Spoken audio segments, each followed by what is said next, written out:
Well, good afternoon, everyone. My name is Meng Chang. I'm the John A. Everson Dean of the College of Engineering. A distinct pleasure to introduce our distinguished speaker today.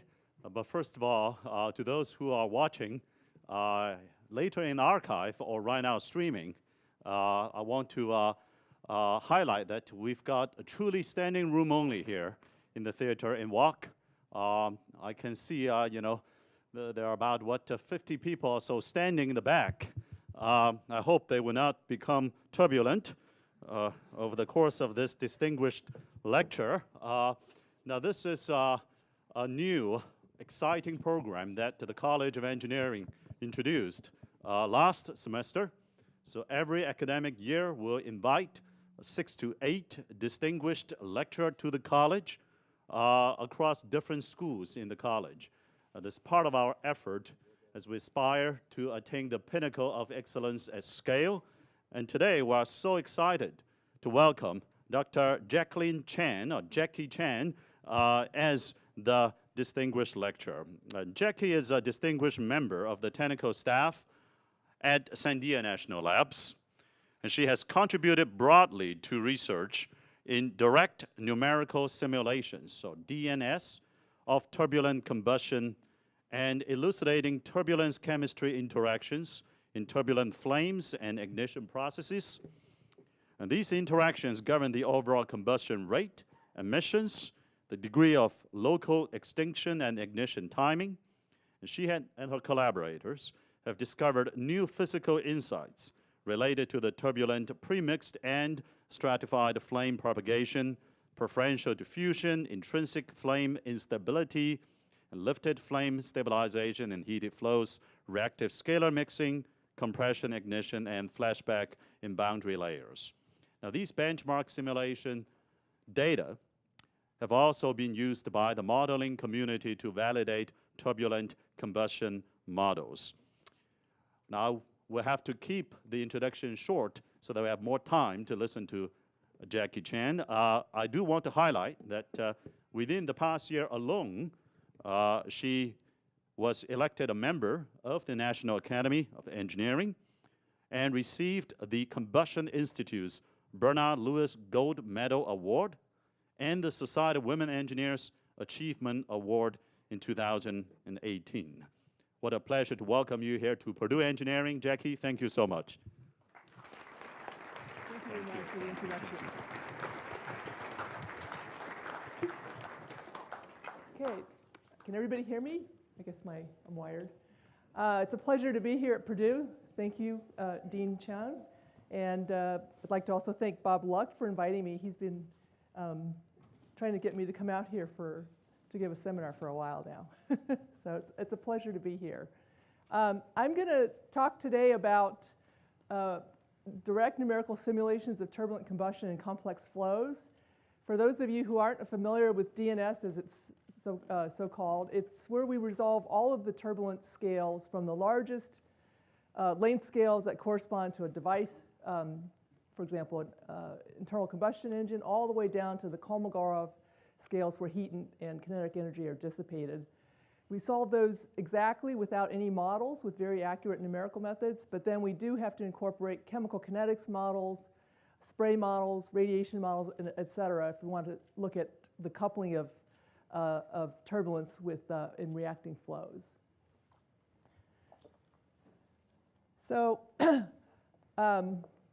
what we've been chasing for the last 20 years, I call ourselves the tornado chasers in some sense, is high-performance computing, because to do DNS and perform DNS in parameter ranges of interest, you have to have really large computers and a lot of computing cycles.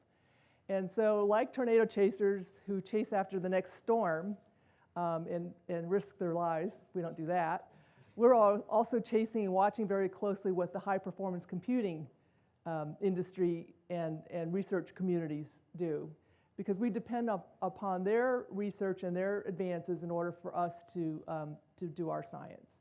And so we formed a very tight collaboration with high-performance computing folks. And the next frontier, right now we're at pettascale, 10 to the 15 floating point operations per second. And In the very near future, maybe in less than 5 years, we're pushing towards exascale, which is another 1,000-fold increase in computing power. And so what's driving us is to use these machines to gain fundamental insights into multi-scale, multi-physics problems associated with turbulent flames or ignition, and to use that fundamental knowledge not only for scientific, for the gleaning understanding, but also to generate high-fidelity DNS database benchmarks for model development, both for RANs as well as for large eddy simulation.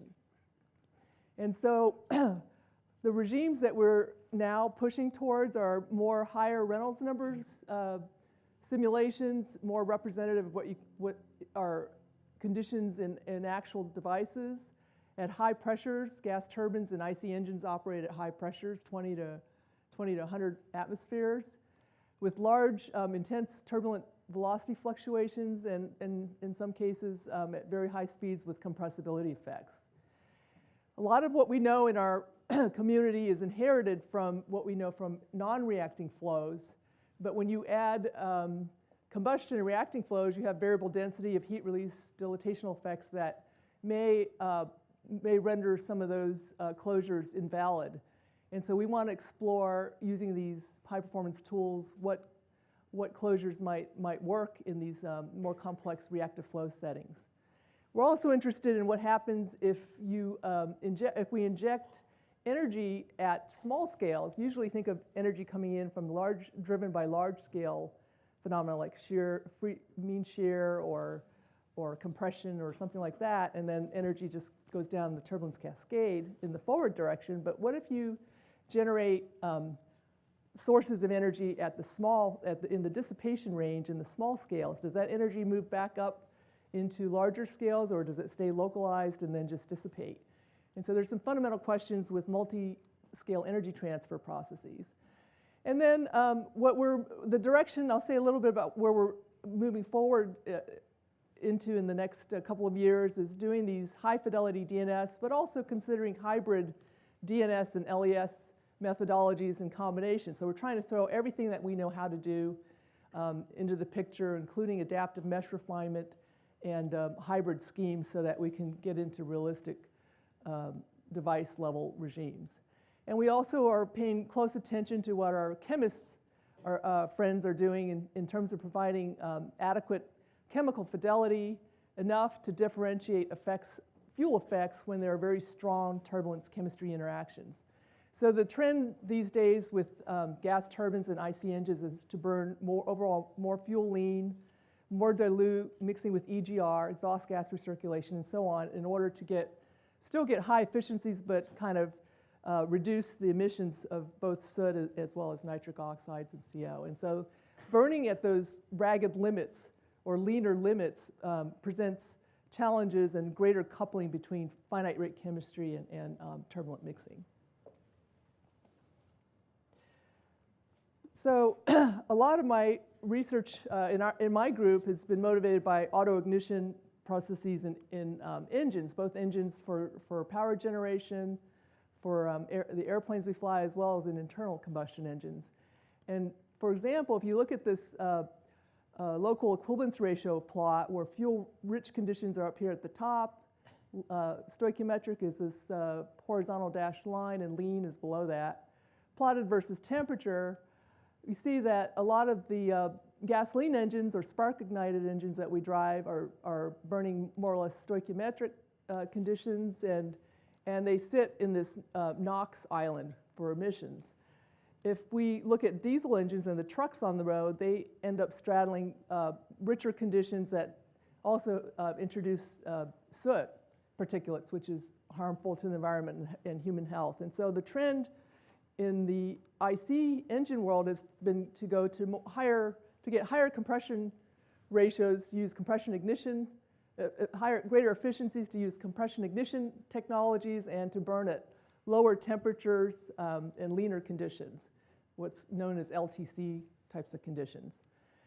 And similarly, in the gas turbine world, people are looking at introducing more hydrogen and syngas types of fuels to reduce for carbon capture storage types of technologies.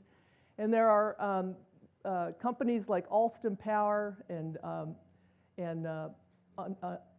Ansaldo Energia who are looking at axially staged types of sequential combustors where the products of combustion from the first stage, which are vitiated at higher temperatures, you would inject additional fuel like hydrogen into the second stage, and which might burn because of the hot vitiated gases through different modes of combustion, including autoignition, perhaps in combination with premixed flames.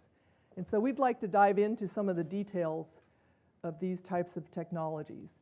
As I said already, we're motivated by using DNS to understand mixed combustion regimes where we're overall fuel lean under partially premixed conditions. We're interested in exploring multi-stage autoignition types of problems where you have low temperature ignition followed by high temperature ignition, and looking at sensitivity of fuel chemistry and its coupling with turbulent mixing. So over the years, I've developed a DNS code in my group called S3D. It's a compressible reactive flow solver. It solves the compressible reacting Navier-Stokes total energy species continuity equations, and it uses higher order finite difference methods, 8th order in space. Do you have a different? This one died. I think the battery died. Okay, thanks. And it has detailed reaction kinetics treatment models for both detailed skeletal or reduced chemical models and molecular transport models. We also have a Lagrangian particle tracking method embedded in the software technology to either allow us to track tracer particles or to treat polydispersed dilute sprays as well as soot. More recently, I've been working with computer science groups to allow us to easily incorporate in situ analytics as well as visualization methods while the code's running. And so we can start to look at chemical analyses on the fly or various machine learning methods coupled with our calculations as it's running, or volume viz or particle viz on the fly. This code has been refactored numerous times from MPI only code to MPI plus X, where X can be OpenMP. It can be OpenACC if I want to run it with pragmas on directives on graphics processing units, or in more research-oriented environments that use dynamic task-based runtimes in systems in order to orchestrate the mapping of the code onto the compute resources with heterogeneous machines with GPUs and CPUs.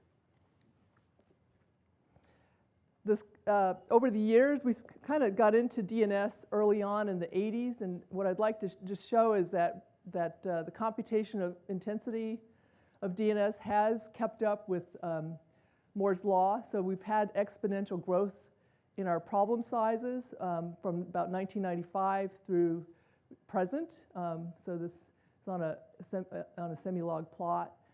In the early days, we were only able to perform DNS either on very low Reynolds numbers with one single global step, or in 2 dimensions, so you can't represent turbulence in 2D, but maybe with a little bit more fidelity in the chemistry. And so it's only been recently, with the advent of the supercomputing at the petascale and terascale, that we've been able to bring both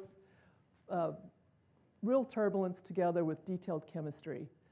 And so we're at the point now where we can, at least for small flames, smallish flames, do direct comparisons with laboratory experiments for example, high Karlovitz turbulent premixed flames, or looking at multi-injection diesel types of problems. So what I'd like to do in my remaining time is to give you a taste of the kinds of things we've been studying with this tool. So I'll give you a couple of vignettes, and then I'd like to discuss what the path is to actually moving to exascale, given the changes and advances in hardware architecture, software stack and computing capability. So the first vignette I'd like to describe is our work in looking at turbulent autoignition of a fuel like Ndodecane, which is a diesel surrogate fuel, at 25 bar. And so this is at relatively high pressures. And what's visualized here is one of the important low temperature intermediate species called ketohydroperoxide, or KEAT for short.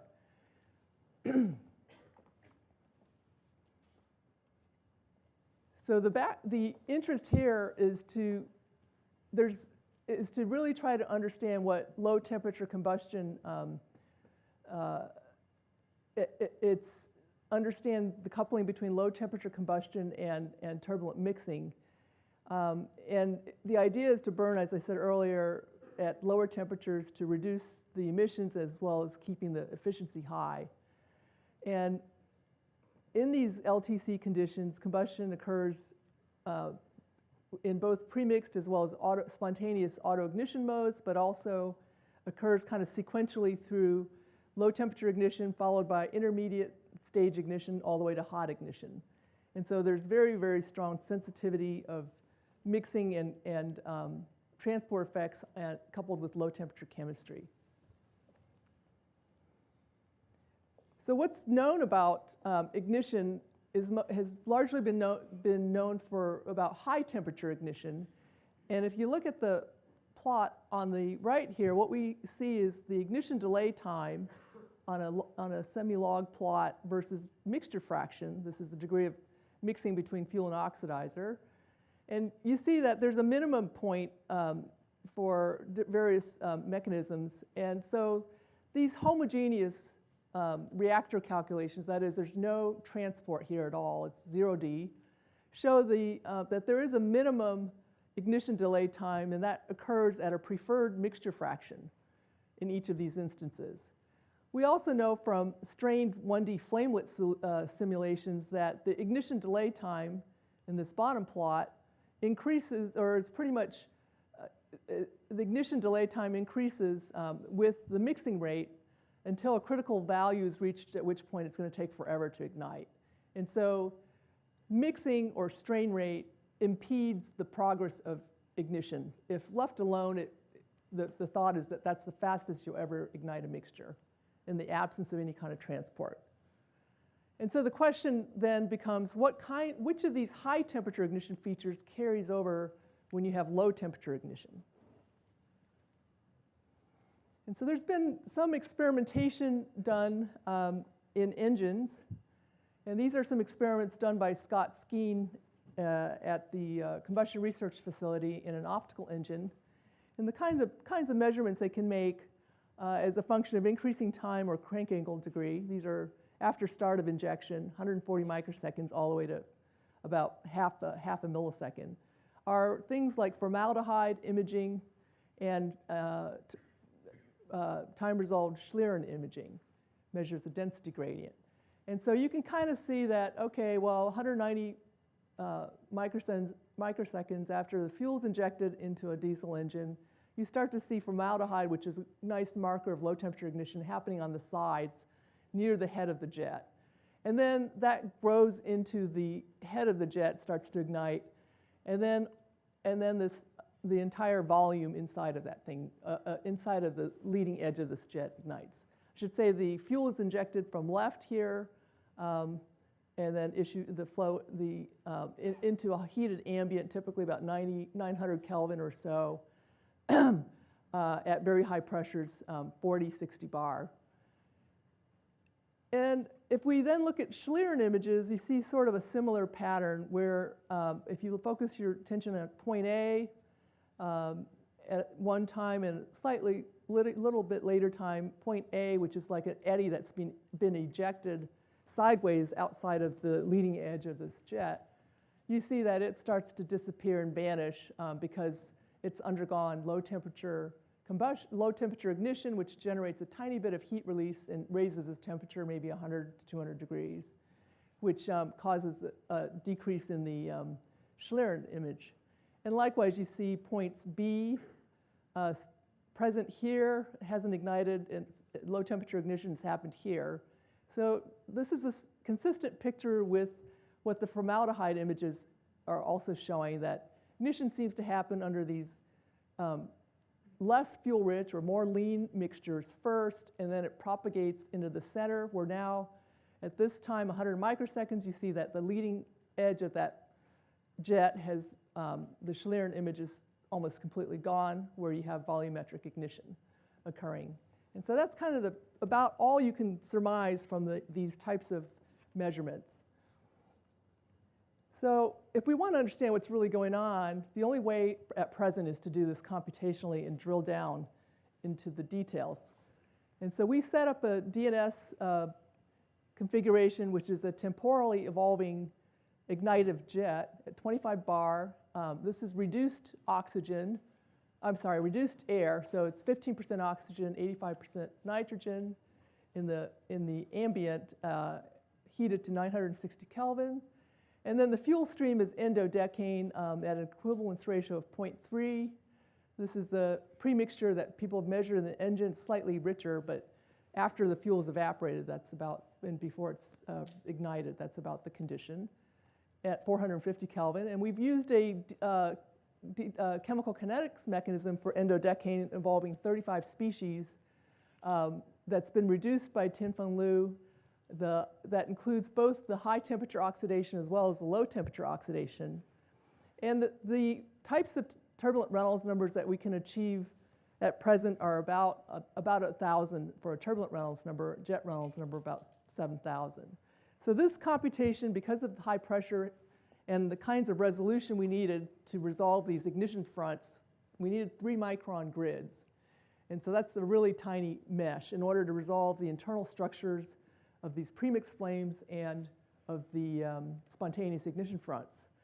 And so it required 3 billion mesh points and 40 primitive variables, including 35 species that we transported, plus density, momenta, and total energy. And to give you an idea, this is quite a small domain. It was only about several millimeters on each side.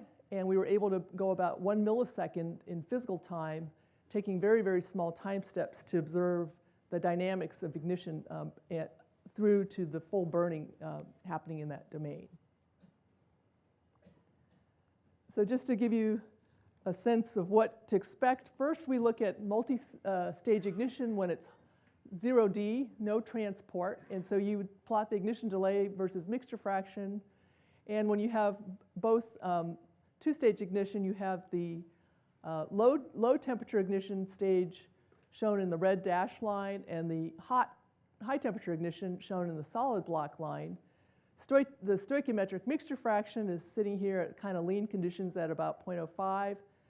And you see that consistent with what Mastarakos had found for high temperature ignition, you'd have a minimum ignition delay time at a preferred mixture fraction that's slightly rich of stoichiometric for low temperature ignition, and much richer at 0.12 for the high temperature ignition. So they're kind of separated in mixture fraction space. We also find that that there's about a 3- to 4-fold difference in ignition delay times between the low and high temperature ignition. And so you might expect, because of this large separation in time scales, that the low temperature ignition might occur first and then sequentially the high temperature ignition. However, when you get to richer mixtures, that distance, that gap shrinks, and so there may be some significant overlap in the ignition processes for low and high temperature ignition for rich mixtures. Now, just to give you a sense of the dynamics of what's going on, I'm going to show you a video of a low temperature intermediate species marker called ketohydroperoxide on the left.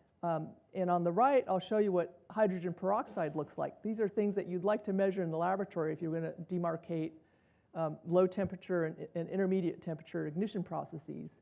Then on top of that, I'm going to show you on the left the hot ignition, when the hot ignition kernels form, and these will be demarcated by temperature threshold of 1150 Kelvin. And those will be shown in red. So the key, I think, is shown in blue. I'll go ahead and play it. so you can see what happens. So this is in a shear layer. So there's a slab of this premixture in the middle, and then the ambient on either side of that. And so you can see the keat forming on the left. This is this low temperature marker, and now all of a sudden you see these little red spots, which are the hot ignition kernels forming sequentially. And likewise on the right, you see the formation and then the disappearance of the keat, and also the disappearance and consumption of the H2O2 as it thermally dissociates to form OH when you undergo hot ignition. Okay, so then eventually the ignition kernels propagate out towards the stoichiometric mixture, and then you end up with edge flames on the edges of the shear layer. So if we look at this phenomenon of sequential ignition in the conditional statistics of it, plotted as a function of mixture fraction, we see that temperature evolution, if you follow the first top row, the keto hydroperoxide evolution is the bottom row, and the conditional means and standard deviations of H2O2 are shown in the middle row. And so initially, you just have a frozen mixing line for temperature. Then you see the low temperature ignition occurs near the preferred mixture fraction, which is pretty lean for low temperature ignition, and then it propagates into richer mixtures. And then the richer mixtures autoignite first here at slightly richer conditions than predicted from the homogeneous scenario, which I'll explain in a minute. And then eventually it marches back to stoichiometric conditions where you have a high temperature flame. And likewise for keto hydroperoxide, the low temperature builds up here under very lean conditions. It forms cool flames. The cool flames propagate towards richer mixtures, consumed when it undergoes low temperature ignition and moves into intermediate ignition types of chemistry. So the standard deviations are indicated by the vertical bars. The red solid lines are the conditional means, averages. So what's happening here, and why is this quite different than what engine designers have relied on homogeneous reactor simulations for a long time to make their predictions? So what we're finding is that if you plot the ignition delay time versus mixture fraction, as I showed you earlier for homogeneous systems with no transport, we have the high temperature ignition denoted by the black solid line, the low temperature ignition delay curve denoted by the red dashed line. But what you see here is the turbulent parcels of fluid for low temperature ignition are shown by these blue isocontour values between where the parcels are between 5 and 50% ignited. So if you follow this, initially you see that indeed low temperature ignition happens where you have the preferred mixture fraction, consistent with what Mastarakos found for hot ignition, and it's delayed a little bit because of mixing effects, right? I told you earlier that strain rate impedes ignition. But then what you see in time is that the low temperature ignition, as it moves out to richer mixtures, as we saw in the conditional statistics, ends up actually igniting at a shorter time than the corresponding homogeneous scenario. So that's kind of leads to a question in our heads is how did that happen? And then more interesting is what happens with the hot, if you look at the hot fluid, the fluid parcels that undergo hot ignition shown by the red isocontours, we see that between 1% and 50% as in the red, is that the first hot ignition kernel happens out here at rich conditions, quite a bit richer than what homogeneous ignition, high temperature ignition would predict, and at earlier times. So richer at fuel-richer conditions and at smaller times. So these are both kind of contradictory to what the our knowledge of ignition is. So as I said, the low temperature ignition happens at the preferred mixture fraction. The ignition wave propagates into richer mixtures. High temperature ignition happens leaner or richer and at smaller times. And so we were very curious as to what was happening. And so what we found is that if you analyze this data in detail, you see that the propagation mechanism, once you have low temperature ignition, it propagates into richer mixtures either as a premixed flame, where we find a nice balance between reaction and diffusion for a species like heat or H2O2, or it propagates as just a spontaneous ignition front with lots of reaction with very little diffusion. So basically it's propagating down an ignition delay gradient in temperature or composition. And so if we analyze this, we see that the percentage,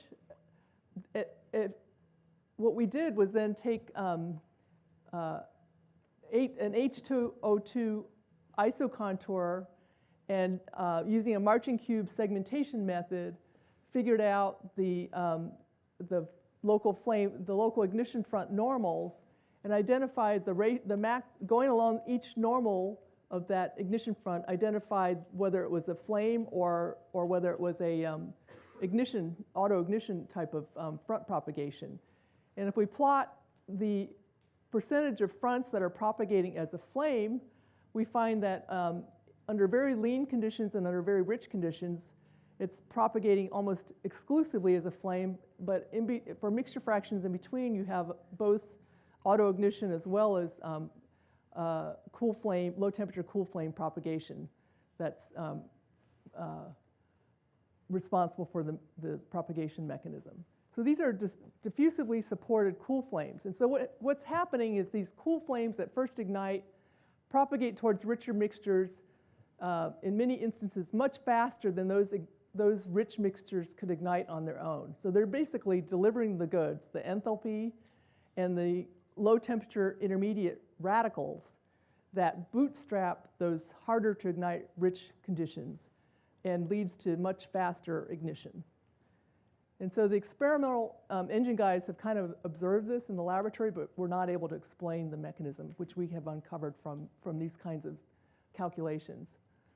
And so I won't show more of these details, but we can start to look at issues like how the heat or the H2O2 low temperature markers are correlated, or how well they're correlated with the turbulent mixing rate, the scalar dissipation rate in mixture fraction space.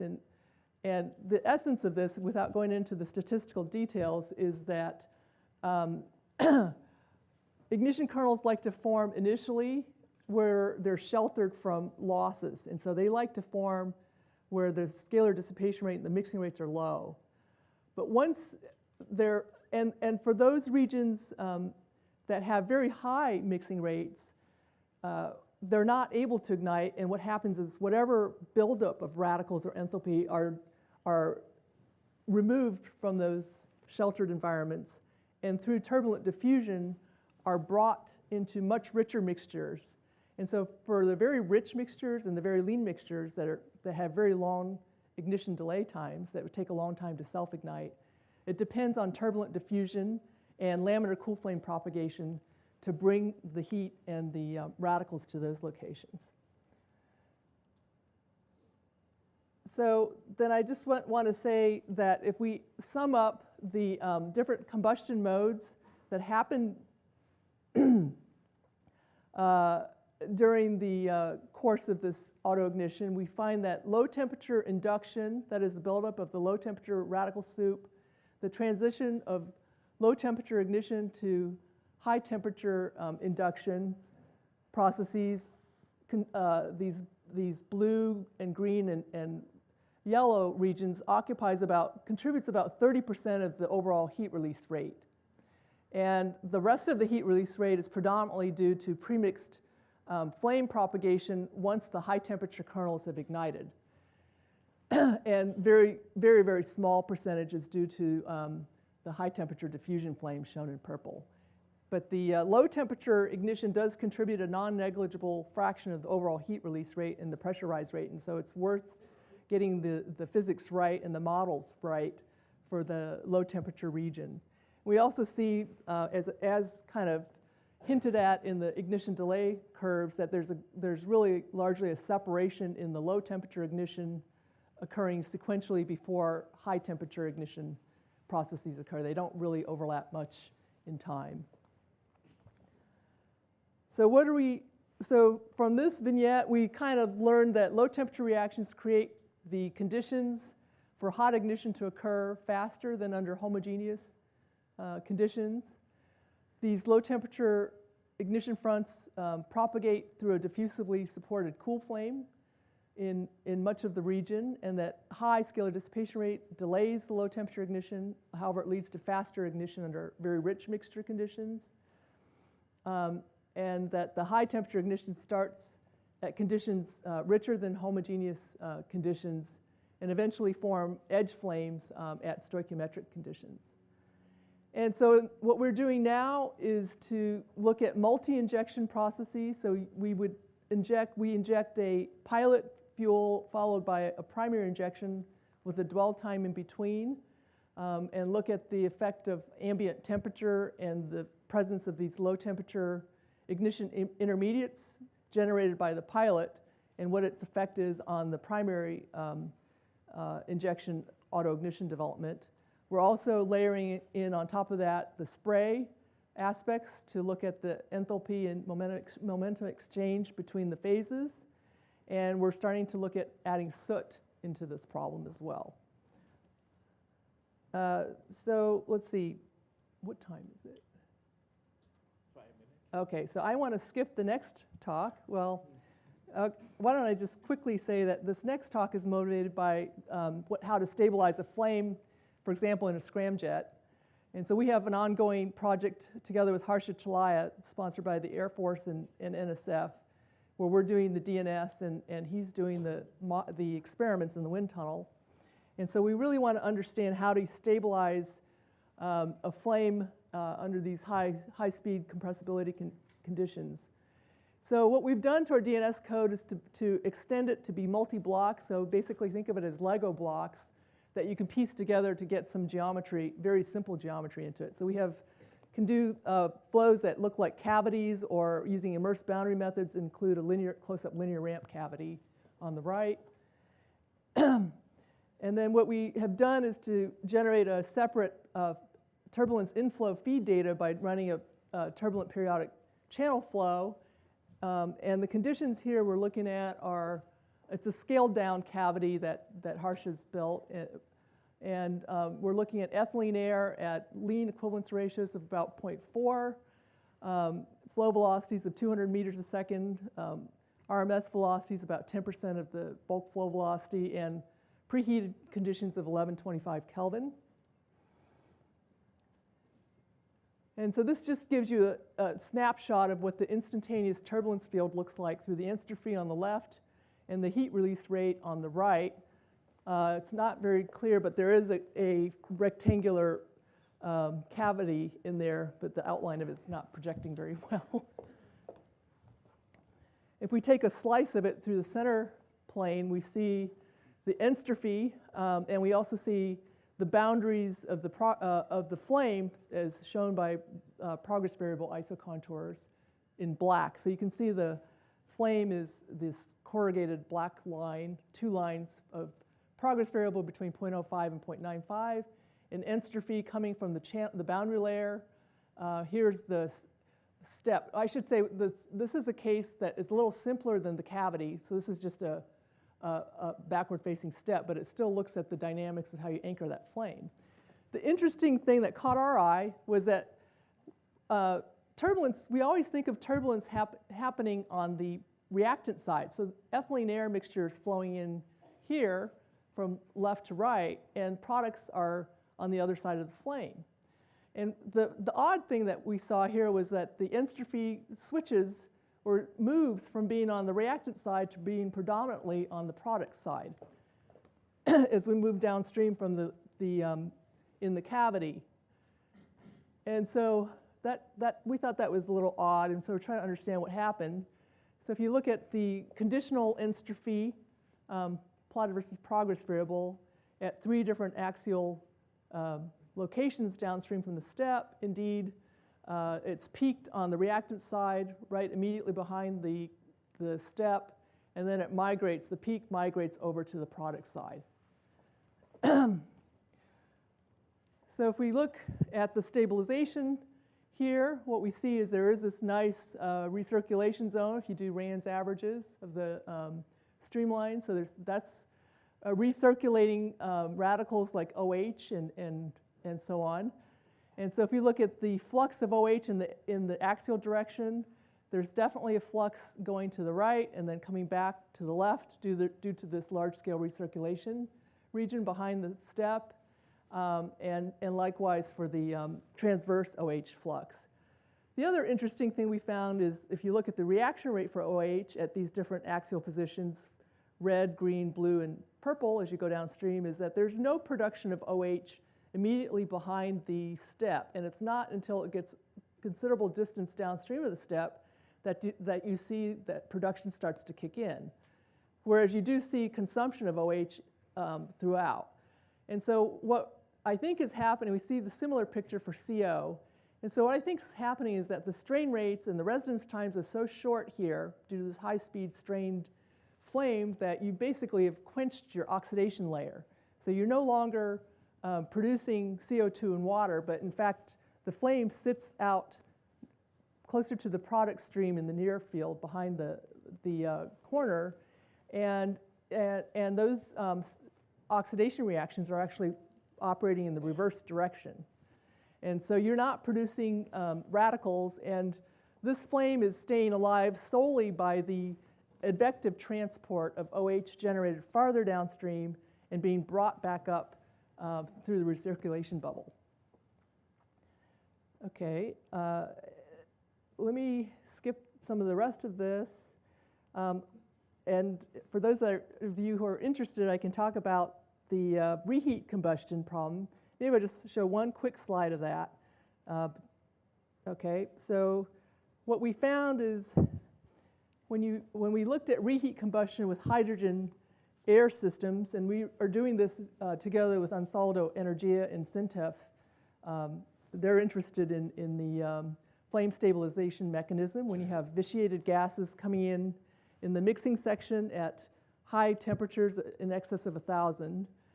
And what I'm showing here is the entropy in the boundary layers colored by temperature, and then I'm showing you the combustion rate or heat release rate by this triangular red region, highly wrinkled in the combustor section. So basically you have a mixing section followed by a sudden expansion into a combustor. It's a duct and a duct.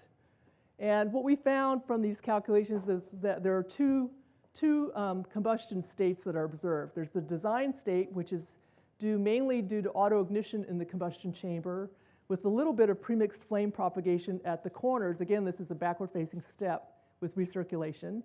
So you have premixed flames here and then autoignition in the middle, but more interestingly, we found that intermittently we see autoignition happening in the mixing tube, in the mixing section, which is an off-design state. So this is for exhaust gas recirculation type application with for a gas turbine? This is for a stationary, for power. Stationary gas turbine. Right, it's a sequential burner for the GT36. What was it? And so what we found is okay, for the design state, we find here's the heat release in a slice of this, and this part is autoignition near the center line. These weaker heat release thin regions are flames that are anchored, just like the backward-facing step problem I showed before, due to recirculation behind there, right, from the sudden expansion. And we see the temperature burns more brightly for the autoignition near the center, less brightly, as you'd expect, near the flames. And then we also see evidence of autoignition due to the presence of HO2 ahead of the autoignition of the heat release. Because for hydrogen, you get chain branching without thermal explosion first. And then we confirm that through various methods that transport budget analysis that it is a flame in cross-section B, where we see a nice balance between diffusion and reaction when you take a cut along the normal, whereas it's just autoignition in the middle. When you take a cut along A, you see balance between reaction and advection. And then we've applied, I don't have time to talk about it, but more A few minutes, yeah. detailed Few minutes. chemical explosive mode analysis, which is an eigenanalysis of the reaction rate Jacobian, and convolving that with the diffusive flux, you can actually quantitatively distinguish between the different combustion modes. So when this ratio of the non-chemical source or diffusion term relative to the chemical source term is greater than 1, you have assisted ignition propagation. And when it's between -1 and 1, this parameter from the chemical explosive analysis shows you that it's primarily autoignition. And when this parameter is less than -1, it's quenching. And so if we plot these parameters, it's consistent with the transport analysis I showed previously. This is just more quantitative. It shows the propensity to autoignite towards the center line. The premixed flame propagation is shown in the red regions, propensity here. And then near the wall where there are heat losses, it's propensity for diffusion to dominate chemistry. And then if we weight the fuel consumption based on the different types of modes, we find that overwhelmingly the fuel consumption is due to autoignition. So now just briefly what happens in the off-design state. So when we have intermittent ignition, we occasionally see these blobs of kernels that extend from one wall to the other in the mixing section, which you don't want to have happen because of combustion dynamics and so on. And it shows up in temperature. It also shows up in HO2. And so the source of this, we believe, is due to the fact that you have autoignition happening in the combustor section, and this generates lots of pressure fluctuations, both longitudinal and transverse. And those pressure waves or compression waves emanate from these ignition kernels, and they propagate to the right out of the domain, but they also propagate upstream back into the mixing tube. And these waves can ricochet back off the wall, but occasionally you get constructive interference patterns that lead to a slight pressure rise in the mixing tube, and then through isentropic compression, you also get temperature rise, maybe of 20 to 30 degrees Kelvin. And hydrogen being as reactive a fuel as it is, that will modify your ignition delay times as much as 30%. And so therefore, we occasionally do see evidence of flashback and ignition happening in the mixing tube, which is not desirable. So can I have one more minute? Yep. Okay, so last thing, just to change the subject completely, is what are we going to do to get onto these more difficult platforms that Exascale is bringing. And the constraints that we face are that you don't want to have a power plant just dedicated to running a supercomputing facility. So power is a major design constraint. And what consumes a lot of power is not just the computing itself, but rather moving data a tiny fraction across a chip. 5 microns across a chip will cost 50 picojoules per operation compared to only 10 picojoules to compute a floating point operation. So what that implies is you want to reuse your data and keep it local as much as you can. Because if you move it a little bit, even within a node, it's going to cost a lot, or across the interconnect, it's going to cost even more. Furthermore, since the processor speeds have kind of stalled, the only way we're going to get from petascale to exascale is through large concurrencies. You're going to have to run millions of these processes concurrently to get the parallelism. And so the big challenge then for us software developers for science applications is how do you express data locality, independence, and express massive parallelism, minimize data movement, and reduce any need for synchronization, and detect and address faults, because having millions of processors all up and running 24/7 isn't going to happen. And so there has been this program at DOE, it's called the Exascale Computing Project, and it's adopted a kind of a holistic approach that uses the principles of co-design and integration to achieve a capable exascale machine in the next few years. And this combines application development, software technology, hardware, and systems integration involving collaborations between computer scientists, computational scientists, and applied mathematicians. And so we have a piece of this project in developing combustion application, and the extensions of our application are to include things like adaptive mesh refinement, so we can take care of the disparate scales when you move up in pressure, as well as multi-phase spray types of multiphysics and thermal radiation. And so this is a multi-laboratory project between Argonne, Berkeley Labs, Oak Ridge, Sandia, NREL, and several university partners funded by ECP. And so I'll just stop here by saying that we're excited with the prospects of doing DNS at these engine conditions. We've started in some preliminary AMR calculations to look at multi-injection diesel fuel with Ndodecane. So on the left movies, I'm showing the mixture fraction of a pilot and a primary jet, followed by the temperature, some of the low temperature species markers, and OH on the right. And we can start to get really, really detailed knowledge if we take a cut at again, mixture fraction of the pilot on the left, followed by mixture fraction of the main on the right after a dwell time, temperature, H2O2, and OH on the right. So we get just an incredible amount of information, and we're trying to push up into much more practically relevant regimes. So I'll stop here. Thank you, Dr. Chen.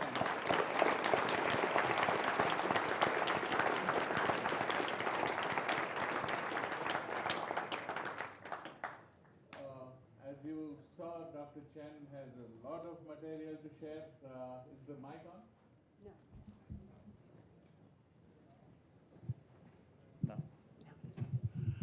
So she has a tremendous amount of material to share. Those of us in the combustion community know that Dr. Chen answers questions very well as well, even by email. So I will take that privilege to ask her questions by email, and if you mail those to us, we can forward those to Dr. Chen.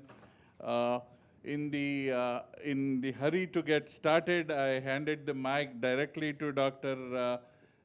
Chang, our Dean, Mang Chan. If I may say a couple of sentences. Our Dean, Mang Chan, is the John A. Edwardson Dean of the College of Engineering. Oh, there's no need to talk about me? No. Only two more sentences. His research received 2013 Alan T. Waterman Award. His online courses have been taken by 250,000 students, and he has founded several startup companies. We were delighted to have Dean Chen join us. Would you take one question Sure. or two questions, ma'am? Sure. We have 2 minutes to take two questions, so who would like to ask those two questions? One from a student in the, yeah. Hang on for the mic.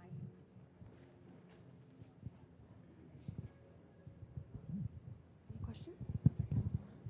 Thank you for the wonderful speech. So my question is, as an undergraduate student who works on like computational method, so sometimes for us, the computational method, like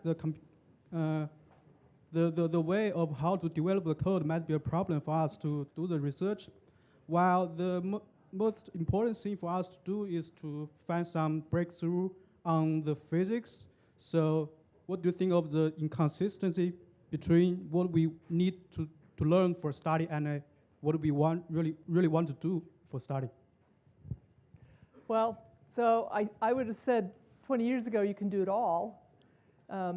Given the complexity of where computing is headed today, I don't think the one-man shop or one-woman shop is not really feasible to develop algorithms, code them up on a large heterogeneous machine, and then do the physical sciences after that. And so I think other communities like the climate community, and there's many others, have kind of formed community codes and community ways to share data and software. And so I think we're kind of evolving in that direction in our community in turbulent combustion. And I think there's a lot of software, maybe not your specific setup for your flow configuration, which you're going to have to come up with, but maybe sharing some of the tools and the infrastructure underneath that, both codes. I mean, there are codes like OpenFOAM and others that are open source codes. The new code we're developing for Exascale called Pele is also open source. So pretty soon you should be able to download that. And then, having some ways to, gateways so that our communities can share not only software, but also databases that were previously generated from computation, making those available for modelers to investigate other physics or model assumptions that the person generating the data may not have interest or had not thought about. So these calculations are very expensive.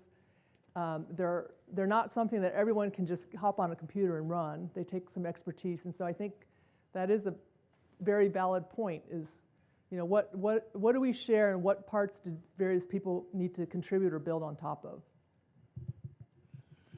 Let me take a moment to say that tomorrow at 9:30 a.m., Unleashing the Power of Computing and Data at Scale panel session will be held in this building in room 3122. So your question was very valid, and the panel will continue discussing it tomorrow. One last question or comment. Professor Meyer. Yeah, so just a curiosity from someone who's not specializing in computations. So you had a 4 nanosecond time step. Yeah. And which is way shorter than to resolve anything in the flow. Right. So is that based on the stability of the code? How did you arrive at that sort of? Well, there's the CFL condition for compressible flow, so we have to resolve. We need the fine mesh in order to resolve the flame front or the ignition front scales. And so that dictates the time step, since it's a compressible solver that we can take. And also because when the chemical mechanism was reduced, it was reduced such that any chemical radical time scales, you still want to preserve all of the relevant chemical time scales. And some of those are quite short. So we didn't put all of the some of the species are not put into steady state because it would make the chemistry less accurate. So it's a combination of the Courant-Friedrichs, the CFL condition, as well as the trying to resolve accurately the chemistry. Okay. And so you have multi-resolution meshing for the spatial domain. Is there also multi-resolution on the temporal domain as well? No, but there is what's called a low Mach limit formulation where we filter out the acoustic waves, sound waves, and therefore then we can take much bigger time steps that aren't restricted by the CFL condition. And so both of those, doing adaptive mesh refinement, which would allow us to put the mesh where the high gradient regions are, like the flames, as well as filtering out the sound waves for conditions that are not so compressible. I mean, certainly right near the injector, it is highly compressible, so you need to resolve that. But as you move further downstream where it becomes highly subsonic, you can maybe get away with the low Mach formulation. So that's the direction we're headed. Yep. Let's thank Professor Chen for a great seminar. Thank you.